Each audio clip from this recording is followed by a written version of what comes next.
sobre vetores. Mas afinal, o que é isto dos vetores? Os vetores são segmentos orientados, têm uma direção, um sentido e um comprimento. Então, a direção do vetor é a posição que o vetor tem. Nós temos aqui três vetores horizontais, que é o caso do vetor amarelo, do vetor laranja e do vetor vermelho. Temos dois vetores verticais, que é o caso do vetor azul e do vetor rosa, e temos um vetor que está na oblíqua, que é o nosso vetor verde. O nosso sentido vem sempre associado à nossa direção e é para onde o vetor se está a deslocar. No caso dos nossos vetores horizontais, estão os três a deslocarem-se da esquerda para a direita.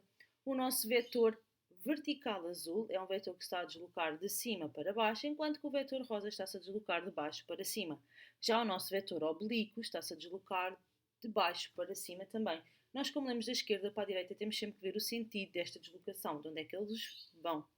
Já o comprimento do vetor é dado em medidas, unidades. Se nós olharmos para aqui, nós temos aqui o vetor laranja e o vetor amarelo com a mesma unidade de medida. Então, isto faz deles vetores equipolentes. Porquê? Porque têm direção igual, sentido igual e comprimento igual. Já os nossos vetores verticais, embora tenham a mesma direção, o mesmo comprimento, têm sentidos opostos e faz deles, então, vetores simétricos.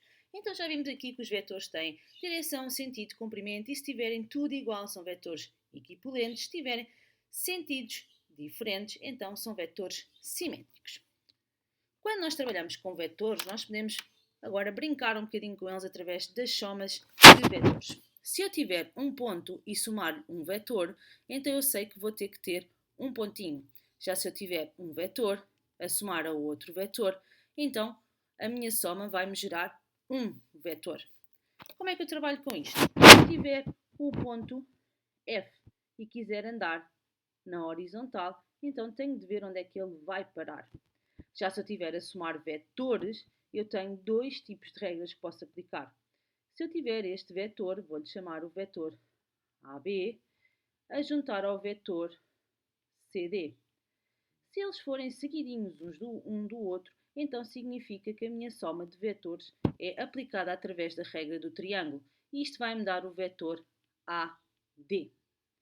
Já se eu tiver vetores, onde a minha soma é feita através de um ponto, eu vou aplicar aqui uma regra chamada do paralelogramo. Imaginem os mesmos vetores, o AB e o vetor CD. Eu aqui, para somar estes vetores, é como imaginasse aqui uma linha a fechar este meu paralelogramo. Então, o meu vetor iria ser este, a começar com centro aqui e a terminar aqui. Então, temos aqui a regra do triângulo e temos aqui a regra do nosso paralelogramo que nós aplicamos nos vetores. Vamos ver isto assim num caso mais prático. Se eu tiver aqui que somar dois vetores, vamos lá ver. Primeira regra, ponto mais vetor tem que dar que nós vimos um ponto. Então eu vou aqui ao ponto A e vou-lhe somar o vetor FL. E reparem que o vetor FL é este. Então eu tenho que agarrar no meu vetor FL e meter a partir do ponto A. E reparem onde é que eu vou parar. Vou parar ao ponto G. Então, ponto mais vetor, nós vimos que dá um ponto. Então, vou apagar agora aqui o meu desenho, já que fiz o meu primeiro exercício, vou apagar, não tenham problemas sempre em apagar aquilo que vocês forem fazendo nos vetores para ser mais fácil de vocês trabalharem. Então agora vou somar o vetor HG, que é este vetor aqui, mais o vetor CE, que é este vetor aqui. Então, eu ao meu vetor HG vou somar o CE, então vou trazer o meu vetor CE para aqui. Então reparem, a soma será HG mais GK. E aqui eu vou aplicar então a regra do triângulo, porque eles estão seguidinhos. Então o meu vetor vai ficar HK. Ok? Vamos então ver o último exercício. Vamos supor que eu tenho aqui os meus dois vetores, que é o meu HJ, a somar ao meu GE. Eu tenho que trazer o meu vetor GE para perto do HJ.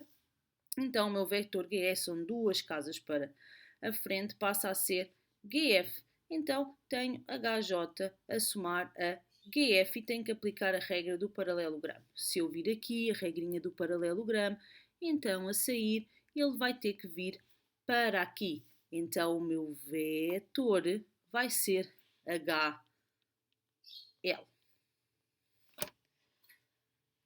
Espero que vos tenha ajudado, pessoal. Se eu precisar de alguma coisa, já sabem, ponham as vossas dúvidas, ponham as vossas questões, ok? Bom estudo!